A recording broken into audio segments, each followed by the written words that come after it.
Ini membikin putih kulit. Di mana kau dapat reset? Di internet, Ji. Periksa baik-baik dulu, gak pakai info salah-salah, Ji. Banyak foto testimoni orang sudah pakai. Jadi nulis di mukamu itu. Diminum.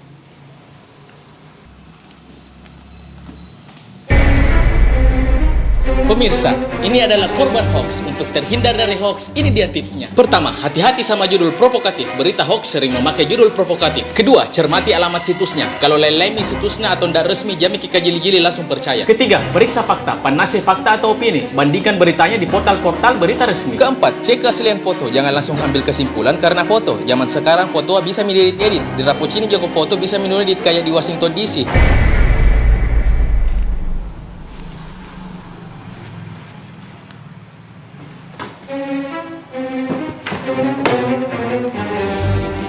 Iklan layanan masyarakat ini dipersembahkan oleh